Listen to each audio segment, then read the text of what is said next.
Hello! So every once in a while, I find myself taking a long break from books. I usually intentionally do it, but there is often times as well that I just happen to have stopped reading. I'll stop reading for a week, sometimes even 2 weeks, and I think there are good reasons why you should actually stop reading so much. Or in other words, why you should take a 1 week or 2 week break. So the first reason that came to my mind when I thought of, well, why should people take breaks? Is actually in fact related to the reason why I took a break, and it was to establish the novelty factor, or to re-establish the novelty factor. In the same sense that when people take a break from coffee and they come back a week later, the coffee hits different. When you take a week break from books and you come back a week later, the books hit different. In fact, when I took my break, I came back and I picked 5 new books to add onto my reading list because I felt like I was so excited that I wanted to accomplish more in my reading goals. So taking a 1 week break or even a 2 week break can really bring back the novelty of reading books and can make you excited again for engaging in like an arduous and long journey of reading 5 books over like 2 or 3 months. Another reason is to gain some perspective on your reading. When I came back to reading, I also gained some perspective during my break about the nature of my reading. For instance, the subjects that you veer off into, I found that I was veering off into Carl Jung, Bertrand Russell, and happiness literature. I got a bunch of books on happiness, a bunch of Russell books, a bunch of Jung books, and I was reading these books. This was kind of the genre I was veering off into. But in this year in specific, I had the goal of studying finance and reading finance textbooks and so on and so forth. And so I got a little bit off track and I lost the perspective of my overall reading goals for the year. So taking a break can kind of readjust or reorient you when you can actually like step back and look at what it is you're reading. Another kind of like perspective taking element here is whether you're reading too many easy books or not. I love Bertrand Russell books, and as a result I've been reading more Bertrand Russell books recently. However, they are easy books, and I have this rule of thumb that like if I'm reading 60 books a year, I'm reading books that are way too easy for me. So I would need to pick different books. Like yes, Russell's fun to read, but I need to read some hard books as well because I find that a lot of my greatest intellectual breakthroughs are like basically world-changing perspectives, or when I have to really work super hard to understand a perspective inside of a textbook, or maybe even just like a more complex philosophy book. When I work really hard to read a book, I get more return off of it. And if I'm reading too many easy books, it's likely because I'm already too familiar with the ideas, or the ideas aren't super difficult to begin with. So by taking a little bit of a break, you can also see the difficulty of books that you are reading. It's kind of like a perspective thing again. Another factor to consider as well when you take a break, again relating to perspective, is how has your life changed when you have stopped reading? During that 1 or 2 week break, how has your life changed? Have you become a better person or a worse person? In specific, if you take a 2 week break and then come back to reading and you have no excitement for reading, then reading is probably not for you, which is totally fine. Reading is not the end all be all. It's just a hobby or like a way of going about life. It's not as great as everyone says it is, but it's not as bad as everyone says it is, okay? It's somewhere in the middle. So if you come back to reading and there's no excitement, then maybe reading is not for you.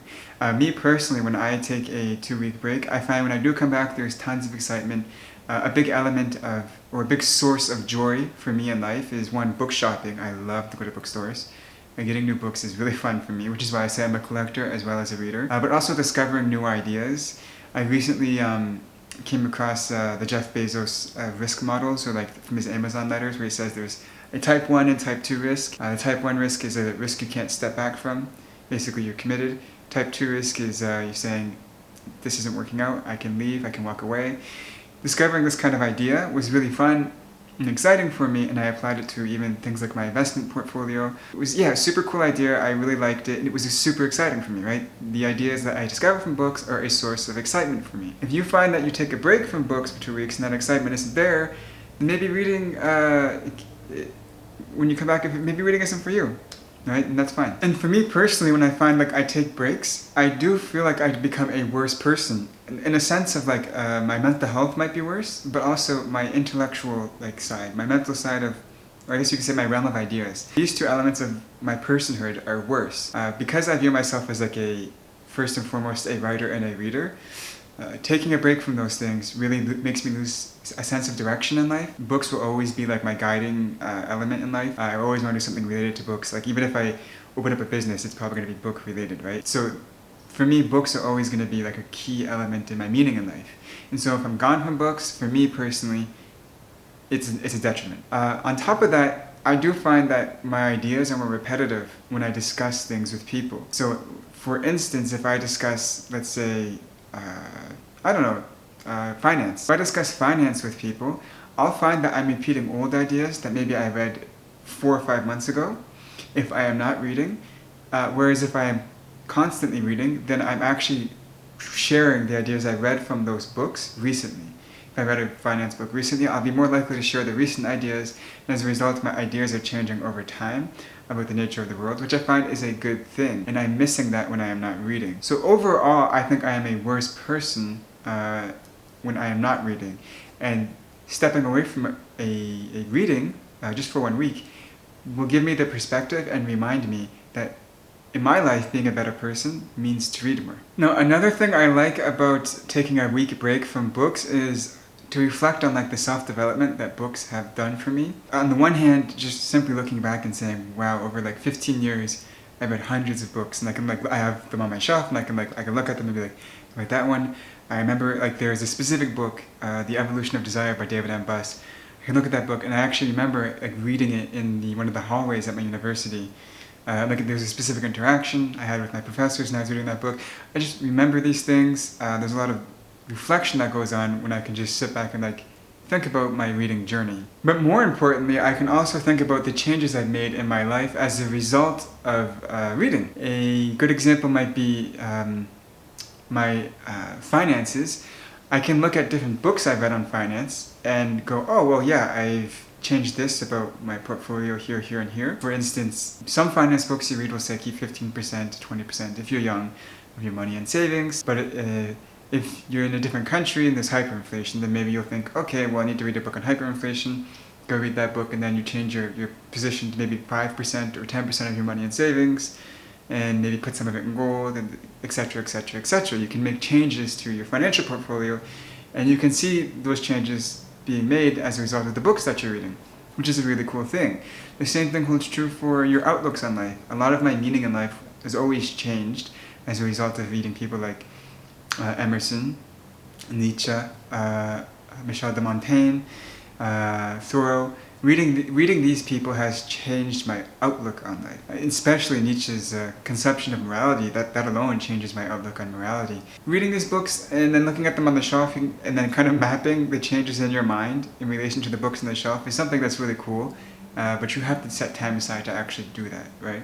So you need to take a break. Now, another really good reason to stop reading for like at least 1 week is if you're stuck on ideas from an older book. So let's say you finished a book and you want to implement those ideas, or you want to think more about those ideas, then I would not recommend moving on to another book. I'm actually doing this right now where I'm reading a business book, and this business book has given me a lot of ideas about stocks and investments. And before I can move on inside this book, I actually need to go and do some things with my stocks and my investments before I start another book, or before I even continue. I've actually stopped in the middle of the book, and it's been almost 2 weeks now actually, because I've been doing this stuff over time. It's kind of time consuming. And that's just business books, right? You could also do this with biographies.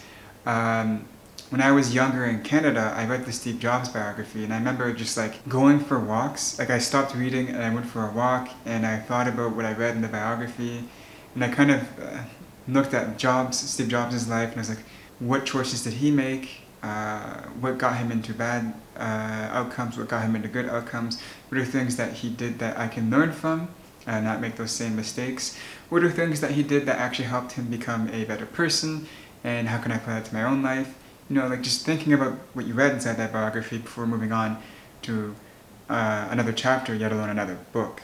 And I think this also should really hold true for philosophy books. When I was studying philosophy, maybe much younger, when I was like 18, 19, because that's when I really got into philosophy, after I finished a book, I usually tried to apply the worldview that those philosophers held in real time. A good example of this was Arthur Schopenhauer. That worldview did not make a lot of sense to me. Brian Mage's book on Schopenhauer really helped me understand him, but I couldn't understand Schopenhauer's worldview. So I spent a lot of time just accepting his worldview as tentatively true. Basically, for the sake of argument, I would assume it's true, and I would try and apply it to my own perceptions, right? So Schopenhauer has this idea that like perceptions are dependent upon the mind. So what does it mean to say that like perceptions are just mind produced, that the will is creating the universe and that there's no natural universe, so to speak? We're just in the realm of pure phenomenon and we'll only be a phenomenon. That stuff, like taking it as literally real and mapping your perceptions in accordance to that, and also writing essays on this as well is really important. Before I moved on to another philosophy book, I did that kind of stuff, and it really, really helped me understand Schopenhauer a lot better, as opposed to just like straw-manning him or saying he's like crazy.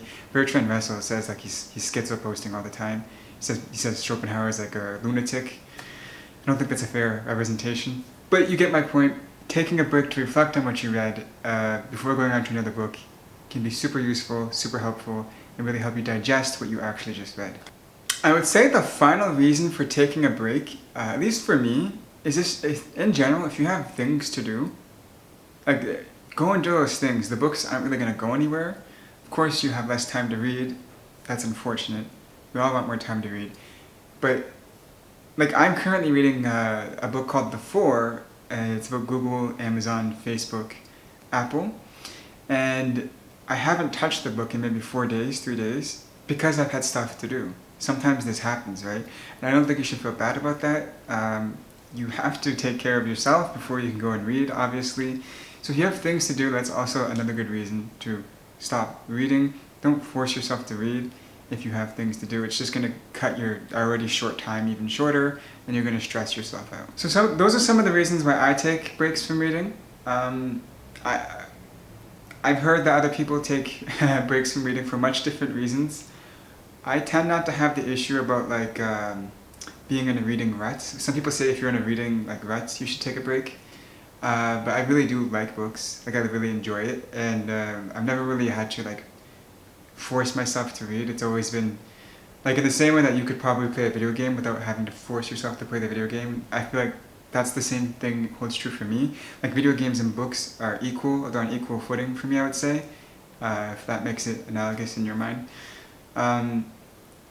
You could probably add reading if you wanted to, but those are just some of the reasons I take breaks. I'd love to hear some of the reasons why you guys take breaks, if there's any better reasons. Some people do like reading progress breaks where they do like pages read and stuff like that, words read. I don't know if I care for those. I just like to see if my reading is too easy or if it's like going up in the wrong direction. I don't know.